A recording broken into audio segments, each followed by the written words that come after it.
गजाननं भूतगणादिसेवितं कपित्थजम्बोफलचारुभक्षणम् उमासुतं शोकविनाशकारकं नमामि विघ्नेश्वरपादपङ्कजम्। ॐ गणाधिपतये नमः।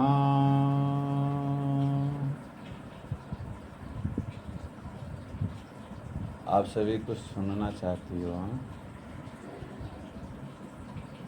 आप सभी माता भी हो और स्त्री भी हो।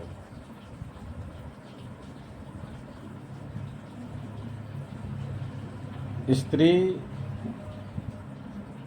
कहते हैं स्त्री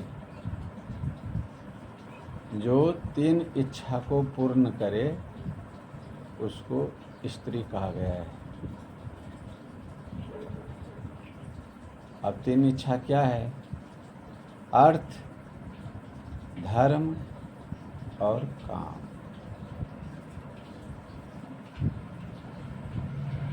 अर्थ का मतलब होता है संपत्ति, धन, वैभव, ऐश्वर्य। इसकी जड़ माता होती है, स्त्री होती है। क्योंकि बाहर से जो भी हम मेहनत करके या वो अन्न के रूप में, पैसा के रूप में, किसी ही प्रकार से वो घर में ला करके रखते हैं। और किसके पास रखते हैं? स्त्री। या तो अपनी पत्नी हो, चाहे बहन हो, चाहे बेटी हो, चाहे वो माता हो।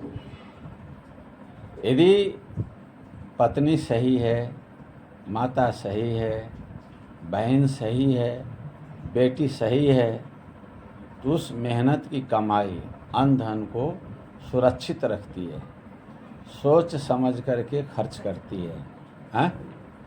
आगे पीछे का विचार भी करती है।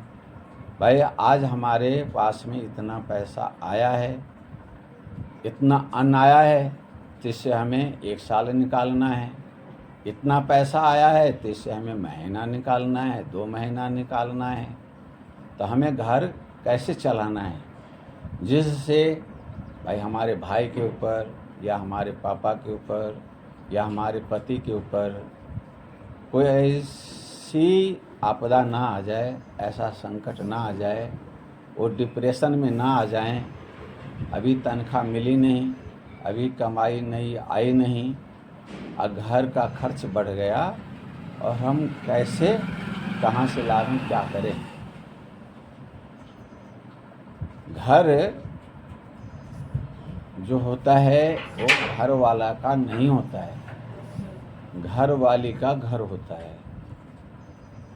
स्त्री जाति की सुरक्षा के लिए घर का निर्माण होता है, जिसकी स्वामिनी, जिसकी मालकिनी आप माता होती हो। और अपने घर की सुरक्षा रखना ये आपका उत्तरदायित्व है।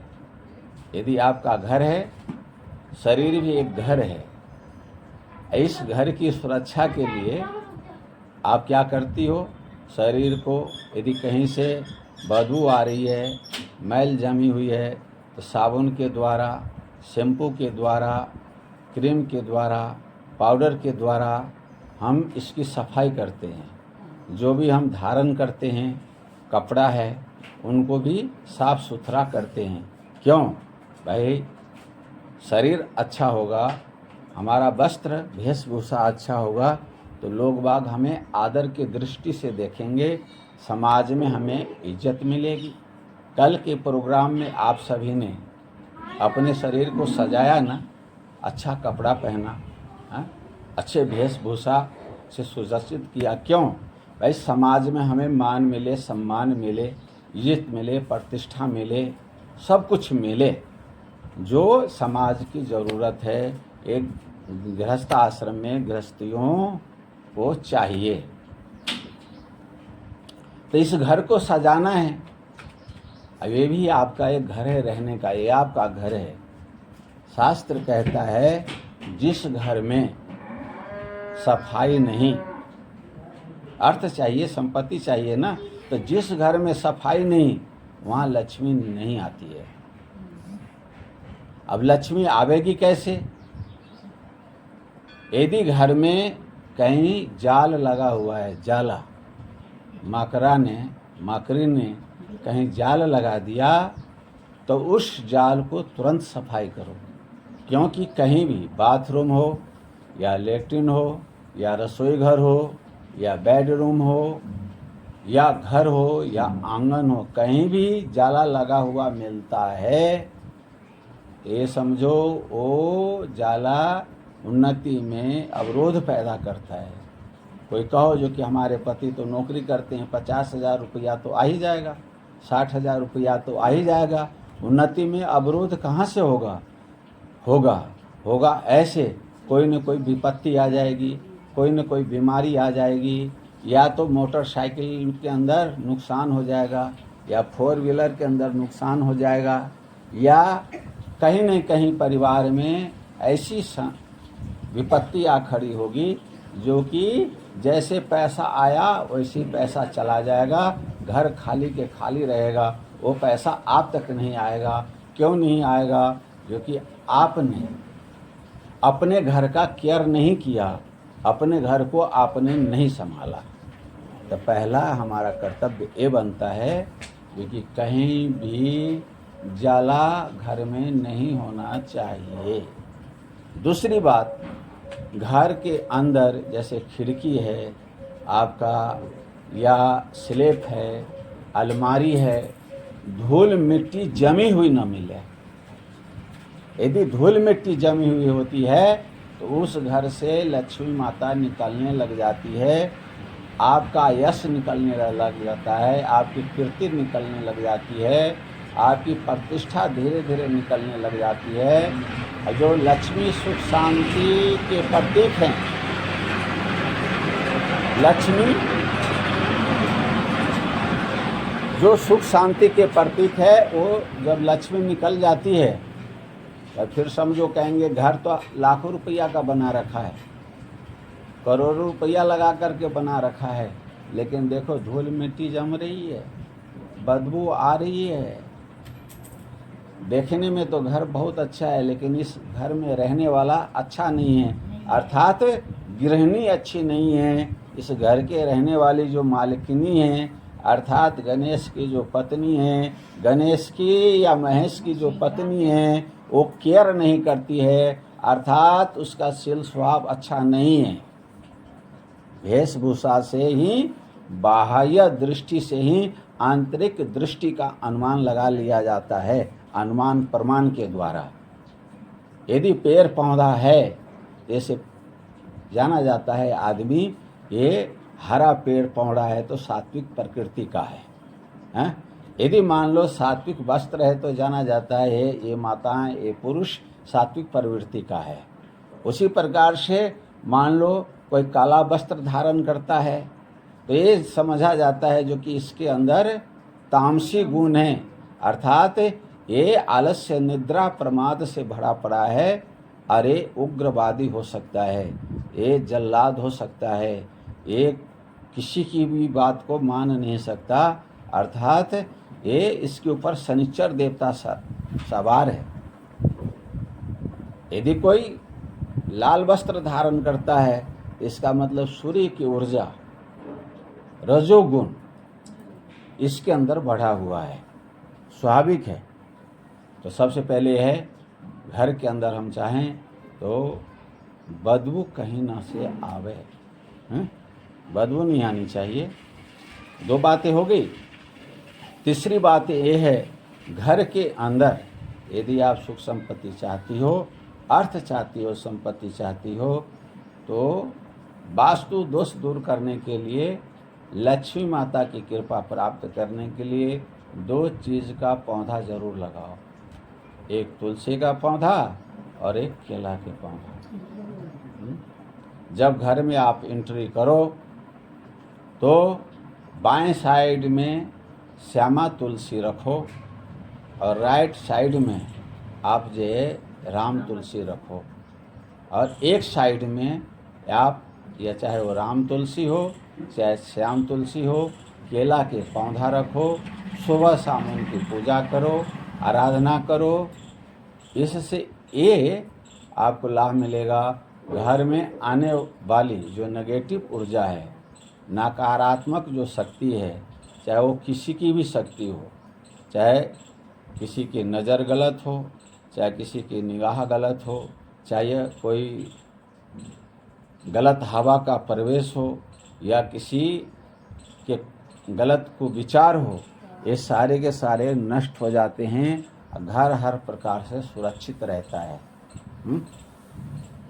तीसरी बात यह है जो कि घर में पूजा भी होनी चाहिए। यदि आपको अपने बच्चा को अच्छा संस्कार देना है तो पहले खुद ही घर में पूजा करो। पूजा आपके घर में ईशान कोण में पूजा का स्थान होना चाहिए। सुबह शाम बैठ करके कम से कम हमारे जीवन में कोई विघ्न ना आ जाए, इसके लिए गणेश देवता की पूजा होनी चाहिए। और कम से कम ओम गं गणपते नमः इस मंत्र का एक माला जाप करो। भगवान गणेश से प्रार्थना करो, हे गणेश भगवान, हमारे पति सर्विस पर गए हैं, काम धंधा पर गए हुए हैं, रास्ते में कोई विघ्न बाधा ना आ जाए। आप रिद्धि सिद्धि के दाता हैं, हम आपकी बच्ची हैं। पति के पीछे ही हमारा जीवन है, बच्चा के पीछे ही हमारा जीवन है। अर्थात आप रिद्धि सिद्धि के सहित हमारे घर में निवास करो और आने वाले हर विघ्न बाधा को आप दूर करो। उसी प्रकार से फिर लक्ष्मी की पूजा जरूर होनी चाहिए, क्योंकि जीवन में लक्ष्मी माता के बिना कोई भी कार्य सिद्ध नहीं होता। जिस लक्ष्मी को हम चाहते हैं, आप जैसे आप गुरु जी को चाहते हैं, गुरु जी को आपने मान दिया, सम्मान दिया, सब कुछ दिया, आपको प्रवचन सुनने को मिल रहा है। उसी प्रकार जब आप अपने घर में लक्ष्मी माता को मान देंगे, सम्मान देंगे, उनकी पूजा करेंगे, उनकी मूर्ति को प्रतिष्ठित करेंगे, तो लक्ष्मी माता आपको अपना बेटी समझ करके, पुत्र समझ करके, अपना घर मान करके संपूर्ण ऐश्वर्य प्रदान करेगी, संपूर्ण ऐश्वर्य प्रदान करेगी। अब आप कहेंगे महाराज जी हम पूजा कैसे करें? तो छोटा से छोटा भी मंत्र है, बड़ा से बड़ा भी मंत्र है। आप जो कुछ भी न करो, फूल हो तो एक फूल चढ़ा दो, तमाम फूल है यहाँ पे, एक फूल चढ़ा दो। चढ़ाने पहले मूर्ति साफ़ कर दो, फोटो को साफ़ कर दो, थोड़ी सी रोली लगा दो, चावल लगा दो, नहीं हो तो कोई बात नहीं, रोली नहीं हो तो कोई बात नहीं, मूर्ति को साफ़ करो। साफ़ करने के बाद में दीपक लगा दो, घी का धूप बत्ती जला दो, और माँ के सामने महालक्ष्मी मंत्र का जो बीज मंत्र है वो है श्रीम श्रीम श्रीम श्रीम श्रीम श्रीम श्रीम श्रीम 108 बार जाप करो। आप कहो महाराज जी और बड़ा मंत्र बता दो, तो ओम श्रीम महालक्ष्मी नमः। आप कहोगे महाराज जी हम तो संस्कृत पढ़े लिखे हैं नहीं, तो ओम श्रीम महालक्ष्मी नमः। यदि कहो महाराज जी और बड़ा मंत्र बता दो, तो ओम श्रीम ह्रीम क्लीम त्रिपुरा सुंदरियै नमः, या ओम ह्रीम श्रीम क्लीम त्रिपुरा सुंदरियै नमः। त्रिपुरा सुंदरियै का मतलब होता है तीनों लोकों की स्वामिनी महालक्ष्मी को मैं, श्री माने धन संपत्ति के लिए, ह्री माने संसार के सुख वैभव प्राप्त करने के लिए, और हर कामना सिद्धि के लिए, हे महालक्ष्मी माता मैं आपको प्रणाम करती हूँ, नमस्कार करती हूँ, हाथ जोड़ती हूँ, आपकी शरण में हूँ, आप मेरे सारे मनोरथों को पूर्ण करो। तो महालक्ष्मी की पूजा करने से घर में सुख संपत्ति आती है, घर में अर्थ की प्राप्ति होती है, और उससे अपना कार्य सिद्ध होता है। आगे यदि आपको ज्ञान भी चाहिए, क्योंकि ज्ञान के बिना आप घर चला नहीं सकते, विवेक चाहिए। भाई पति यदि गुस्सा में है तो उसको कैसे समझाया जाए, बच्चा यदि मचल गया तो उसको कैसे समझाया जाए, ये भी जानना जरूरी है ना। घर में अतिथि कोई आ गया तो उनको किस प्रकार से आदर सम्मान देना है जिससे हमारे परिवार की इज्जत बढ़े, हमारे पति की इज्जत बढ़े, सास ससुर की इज्जत बढ़े। तो उसके लिए क्या करना है?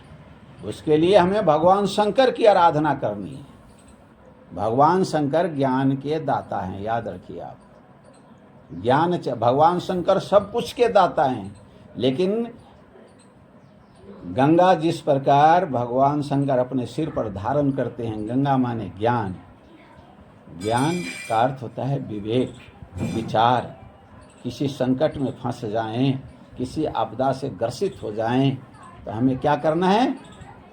ज्ञान को याद करना है, भगवान शंकर को याद करना है। भगवान शंकर से कहना है, हे भगवान शंकर, समुद्र मंथन के समय आपने पूरे संसार को हालाहाल विष से बचाया, उसी प्रकार आपकी बेटी के ऊपर संकट आ गया है, इस घर के ऊपर विपत्ति आ गई, मेरे को रास्ता दिखाओ, राह बताओ, हमें क्या करना चाहिए।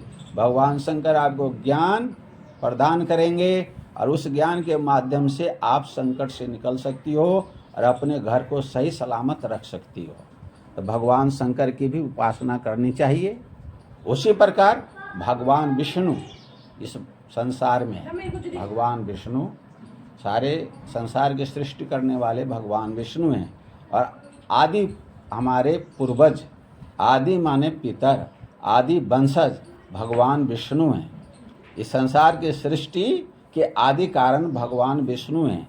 जो भगवान विष्णु हैं उनकी भी आराधना करनी चाहिए। हम किसी भी पूजा में अपने पितरों को स्थान देते हैं ना। जब हम देते हैं तो सब के दादा, सबके परदादा, दादा के भी दादा, आदि दादा, महादादा कौन है? भगवान विष्णु। तो भगवान विष्णु की मूर्ति, भगवान विष्णु की फोटो ही घर में होनी चाहिए। भगवान विष्णु के एक रूप नहीं है, चाहे वो राम के रूप में पूजा करो, चाहे कृष्ण के रूप में पूजा करो, उसी प्रकार चाहे आप विष्णु के रूप में पूजा करो और किसी एक मंत्र का जाप करो आप। चाहे आप और कुछ नहीं है तो राम राम राम राम राम जाप कर लो, और कुछ नहीं है तो कृष्ण कृष्ण कृष्ण कृष्ण जाप कर लो, और नहीं है तो राधे कृष्ण जाप कर लो। उसी प्रकार आप ओम नमो भगवते वासुदेवाय मंत्र का जाप कर लो। वासुदेवाय मंत्र जाप करने की बहुत बड़ी महिमा है। यदि घर में पितर दोष है, भूत प्रेत परेशान करता है, दिमाग को अशांत करता है, आगे बढ़ने नहीं देता है, वंश को बढ़ने नहीं देता है, घर में सुख शांति नहीं है, अभाव है, तो इन सबों के लिए क्या है? पितर जिम्मेदार होता है। और उस पितर के आशीर्वाद के लिए ओम नमो भगवते वासुदेवाय मंत्र का जाप कम से कम होना चाहिए। जिस घर में ओम नमो भगवते वासुदेवाय मंत्र का जाप होता है, राम रक्षा स्तोत्र का पाठ होता है, रामचरितमानस का पठन पाठन होता है, उसी प्रकार गीता का पाठ होता है, श्रीमद् भागवत का 1-2 पेज जो रोज जिस घर में पढ़ा जाता है, तो उस घर के सारे पितर खुश होते हैं, प्रसन्न होते हैं, आयु प्रदान करते हैं, यश प्रदान करते हैं, लक्ष्मी प्रदान करते हैं, कीर्ति प्रदान करते हैं, और वो घर खुशहाल बना रहता है। अब भगवान विष्णु की आराधना करने से जितने भी आपके पितर हैं वो सारे के सारे खुश होते हैं, और वो भगवान विष्णु के साथ कंधा में कंधा मिला करके आपको वो सुख देते हैं जो जीवन में चाहिए। आपको संपत्ति चाहिए तो इस रास्ते से, इन उपाय से आपको निकलना होगा। दूसरी बात, यदि आप गृहिणी हैं, घर वाली हैं, कमाते इसलिए हैं जो कि हम खाएं और खिलाएं, तो पाक कला का भी ज्ञान होना चाहिए। यदि पाक कला का ज्ञान नहीं होगा तो फिर कमाने का क्या फ़ायदा है? पति कहता है आज खीर बनाओ, खीर बनाने का ज्ञान ही नहीं है। बच्चा कहता है आज मम्मी हमारे लिए हलवा बना दो, अरे मम्मी मेरे लिए आज दाल बाटी बना दो। जब आपको दाल बाटी बनाने का ही ज्ञान नहीं है, चूरमा बनाने का ही ज्ञान नहीं है, पूड़ी सब्जी का ही ज्ञान नहीं है, किसको किस प्रकार की सब्जी देनी है? कोई चटपटा खाने वाला है, वो कहता है जरा कचौड़ी पकौड़ी बना दो हमारे लिए। अब यदि वो कचौड़ी पकौड़ी नहीं मिलेगा तो गुस्सा करेगा, चाहे पति ही है आपका, वो तीखा है, हैं? तो कहेगा जरा कचौड़ी पकौड़ी बनाओ जल्दी से फटाफट, हमें जाना है ड्यूटी पर। यदि समय पर मिल गया तो अच्छा, नहीं तो कहेगा जो कि मेरे भाग्य में तू कहाँ से आ गई हैं? तू मेरी कैसी पत्नी है, तेरे लिए मैं सुबह से शाम तक कमाता हूँ, लेकिन समय पर तू मेरे को खाने के लिए भी नहीं देती है, हैं? फिर क्या होगा? आपके दिल आपका दिल दुखेगा ना, हाँ? आपका दिल दुखेगा। जो कि ऐसे क्यों बोल रहे हैं? वो सही बोल रहे हैं, क्योंकि कमाया इसलिए जाता है, हर आदमी इंद्रियजित नहीं होता है, हर आदमी का अंकुश जिह्वा के ऊपर, रसना के ऊपर नहीं होता है। इसीलिए कहते हैं कमाते हो, अब भोगना है तो इतना भोगो, इतना भोगो, इतना खाओ जो कि खाने से तुम्हारी इच्छा समाप्त हो जाए, जीवन में सात्विकता आ जाए, हैं? यावत स्वस्थ मिदम कलेवरम, जब तक तुम्हारा शरीर स्वस्थ है, बुलंद है, तब तक खा पी लो। जब शरीर असमर्थ हो जाएगा, जीर्ण शीर्ण हो जाएगा, हैं, रोगांत हो जाएगा, रोग का घर बन जाएगा, उस समय में आपकी इच्छा ये नहीं होनी चाहिए जो कि डॉक्टर कहता है खीर नहीं खाओगे, खीर खाओगे तो शुगर बढ़ जाएगा, मर जाओगे, हैं? क्यों? किडनी खराब हो जाएगी, फेफड़ा खराब हो जाएगा, हार्ट अटैक हो जाएगा, ब्लॉकेज हो जाएगा, प्रोस्टेट बढ़ जाएगा, कोलेस्ट्रॉल बढ़ जाएगा। इसीलिए हमें क्या करना है? शरीर हमारा स्वस्थ है तो संसार के सारे सुखों को भोगना चाहिए, और सुख को भोगते भोगते, काम माने संसार का सुख, संसार के ऐश्वर्य भोगते भोगते जब आप थक जाते हैं तो क्या है? मोक्ष के तरफ जीव आगे बढ़ता है। और फिर खाते खाते जब थक जाता है, खुद का पेट भर जाता है, तो वो कुछ दूसरे को देना भी चाहता है।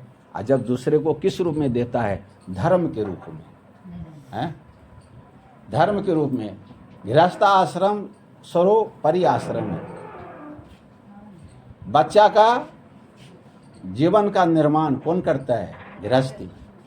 वयोवृद्ध की सेवा कौन करता है? गृहस्थी। माता पिता की सेवा, वयोवृद्ध की सेवा, हैं? हम जैसे सन्यासी महात्माओं की सेवा कौन करता है? गृहस्थी, हैं? दक्षिणा कौन देता है? गृहस्थी। तो धर्म कमाना चाहिए, और धर्म कमाने के धर्म रक्षति रक्षितः कहा है, जो धर्म की रक्षा करता है तो धर्म भी उसकी रक्षा करता है। जहाँ आपका कोई भी नहीं होगा, जहाँ आपका कोई नहीं होगा, वहाँ धर्म ही आपका वकील बन करके, जज बन करके, मित्र बन करके, बंधु बांधव सखा बन करके आपको साथ देगा, और हर संकट से, हर विपत्ति से वो मुक्त करेगा और आपको सही रास्ता बताएगा। तो धर्म करने के अनेक उपाय हैं, अनेक रास्ता है। जैसे हमें रोज घर में हम चलते फिरते हैं, झाड़ू लगाते हैं, पोछा लगाते हैं, जीव हिंसा जरूर होती है, जान में भी हो जाती है, अनजान में भी हो जाती है। जान करके तो कोई भी देखो जो दयावान प्राणी है वो नहीं करना चाहता है, लेकिन अनजान में तो हो ही जाता है। हम जैसे संतों भी हो जाता है ना? तो इसीलिए जान हो चाहे अनजान हो, यदि हम उन पापों से बचना चाहते हैं, धर्म कमाना चाहते हैं, तो चूगा जरूर डालना चाहिए। आप एक मुट्ठी, चाहे वो बाजरा हो, ज्वार हो, गेहूँ हो, जैसे सामने भगवान शंकर का मंदिर है, शीतला माता का मंदिर है, नहीं तो अपने छत के ऊपर, मकान के जो छत है वहाँ आप ऐसा करो, एक मिट्टी का ठिकरा ले लो, हैं?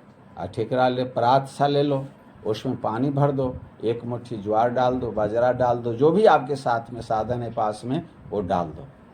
तो उससे उनका भरण पोषण होगा, और भरण पोषण होगा, और जब वो उसकी आवाज़ गूंजेगी खुशी के मारे, चाहे वो मोर हो, मोर जब नाचेगा, कबूतर जब अपने आप में गुरगुराने लगेगा, चिड़िया जो है चहकने लगेगी खुशी के मारे, तो खुशी का जो पुण्य है वो आपको मिलेगा। और आपके ऊपर आने वाली जो विपत्ति है, संकट है, चाहे वो ग्रह, चाहे वो रवि का ग्रह हो, चाहे वो चंद्रमा का हो, मंगल का हो, चाहे नवग्रह का दोष हो, वो सारे के सारे दोष समाप्त होते हैं।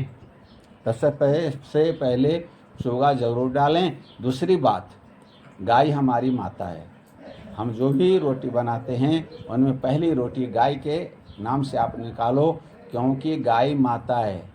माँ जब खुश होती है गाय के शरीर में सारे देवी देवताओं का निवास है। गाय की सेवा करने से, गाय को पहली रोटी खिलाने से अन्न धन की कमी जीवन में घर में नहीं आती। तो पहली एक रोटी गाय को, एक रोटी आप कुत्ता के लिए ज़रूर निकालो, क्योंकि कुत्ता वंश वृद्धि चाहता है। कुत्ता वंश वृद्धि चाहता है। यदि भी आपके घर में पुत्र की प्राप्ति नहीं हो रही है, वंश नहीं बढ़ रहा है, तो आप एक कुत्ता ला करके पालने लग जाओ, उसकी सेवा करने लग जाओ, और देखो भगवान ने चाहा तो कुछ दिनों में ही वंश की वृद्धि हो जाती है।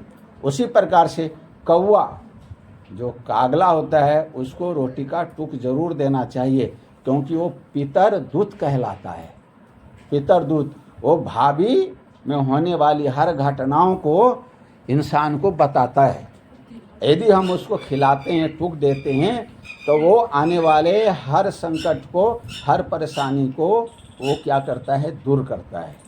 उसी प्रकार से जो चिंटा है, चिंटी है, इनके ऊपर भी आप चाहे आटा डालें या उसमें पूरा आटा मिला करके डालें, या आप एक गोला लें। गोला लेने के बाद क्या करना है, आपको पंजीरी बनानी है। पंजीरी बना करके उसमें भर देना है, ज़रा सा गोला काट करके फिर उसको पैक कर देना है।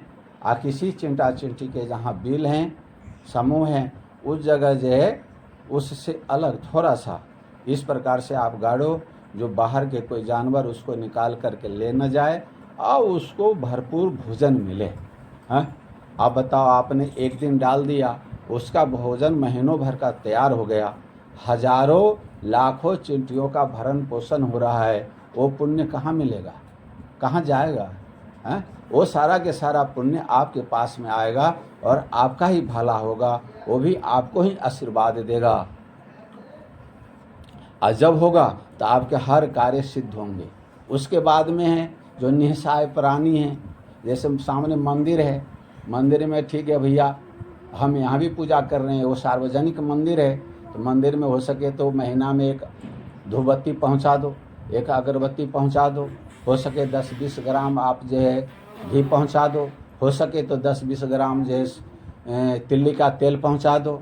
हनुमान जी का मंदिर है तो हो सके महीना 2 महीना में जब आपकी इच्छा हो, पंडित से कहो जो कि पंडित जी आप मेरे नाम से सिंदूर चढ़ा दो, ये लो 10 रुपया।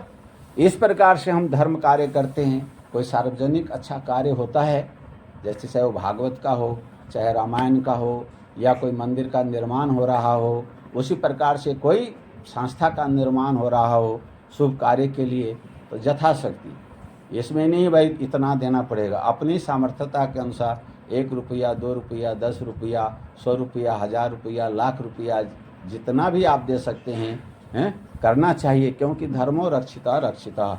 धर्म भगवान का स्वरूप है। धर्म क्या है? भगवान का स्वरूप है। भगवान को तो आपने नहीं देखा ना, लेकिन यदि आप धर्म करते हैं, धर्म वही है जिससे अपना भला हो और औरों का भी भला हो, हैं? हमारी आत्मा भी खुश हो, हमारा मन भी खुश हो, और जिसके लिए हम कर रहे हैं और जिसको हम दे रहे हैं वो भी खुश हो, तो वो सबसे बड़ा पुण्य माना जाता है, सबसे बड़ा धर्म माना जाता है। मैं अपने जीवन का एक उदाहरण देता हूँ। ऐसी उदाहरण के साथ मैं अपनी वाणी को विराम भी दूंगा। अलवर स्टेशन पे मैं खड़ा था, मेरा भगत मेरे को छोड़कर चला गया। मैंने उससे कहा, बेटा चले जा, क्योंकि गाड़ी आने में 1 घंटा लेट है, तुम ड्यूटी पर चले जाओ, मैं आराम से ट्रेन में बैठ जाऊंगा। सैकड़ों 200-400 आदमी प्लेटफार्म पर खड़े थे। हमने देखा एक पागल नीचे पटरी पर उतर करके कहीं कहीं जो जूठा था, वो जूठा को उठा करके वो खा रहा है। उसके ऊपर किसी की नज़र नहीं गई, मेरा नज़र गया। मैंने विचार किया, ओहो भूख कैसी डाकनी है, कैसी बला है, इसे अन्न की ज़रूरत है, भूख लगी हुई है। देखो जहाँ गंदगी पड़ी हुई है, लेट्रिन है, पेशाब है, उस जगह से उठा करके और ये खा रहा है। क्यों खा रहा है? जीने के लिए। और जीने का अधिकार सबको है, हैं? इसमें पुण्य आत्मा पापी आत्मा नहीं माना जाता है। जीने का अधिकार सबको है। आज गरीब है, हो सकता है कल अमीर बन जाए। आज वो पापी है, हो सकता है कल वो सज्जन बन जाए, पुण्य आत्मा बन जाए। जीने का अधिकार सबको है। हमने कहा भाई क्या करना चाहिए? मेरे पास में ऊपर ही पैसा पड़ा हुआ था। मैंने कहा भाई क्या करें? हम पहुंच गए रेस्टोरेंट पे। हमने सोचा भाई क्या इसको दें। हमने क्या किया, उस समय में कचौड़ी पकौड़ी समोसा ब्रेड पकौड़ा वगैरह बना हुआ था, उसको हमने उसको 100 रुपया दे करके खरीद लिया। हमने कहा इस सारे को पैक कर दो। उसने कहा क्या आप बाबा जी इतने खाओगे? हमने कहा भाई तेरे को पैक करने से मतलब है या मेरे को देखने से मतलब है? मैं खाऊंगा। तेरा काम है बेचना, मेरा काम है खरीदना, लेकिन बीच में सवाल नहीं करेगा। तो मेरे को 100 रुपया का पैक कर दे। सारा सामान ले लिया। अब मैं सब के बीच में उसको दे भी नहीं सकता। वो आगे बढ़ता गया, उसके साथ साथ मैं भी बढ़ता गया, क्योंकि मेरे पास में टाइम था, ट्रेन आने में देरी थी। मैं भी बढ़ता गया। जो ही एकांत हुआ, उसने मेरे तरफ देखा। मैंने उसको ऐसे किया, इशारा किया जो कि इधर आ। वो आया। आने के बाद में हमने धीरे से कहा जो कि भाई ले, इसको ले ले, तेरे को भूख लगी है ना, और चले जा एकांत में बैठ करके इसको खा लेना। उसने प्रेम भरी निगाह से और क्या बताऊं, उसके आंख में आंसू भी आ गया। वो देखता रहा, बार बार सिर झुकाया। हमने कहा नहीं बेटा, तुम जाओ, तुम भोजन पाओ।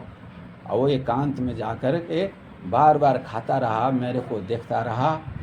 और फिर इतनी देर में ट्रेन आ गई और मैं बैठ कर के दिल्ली चला गया। कहने का मतलब ये है, जो निस्सहाय प्राणी हैं, जिसको जिस समय जिस चीज़ की ज़रूरत है उसको ज़रूर देना चाहिए। ये हमारा धर्म का स्वरूप कहलाता है। बोलो सद्गुरुदेव भगवान की जय।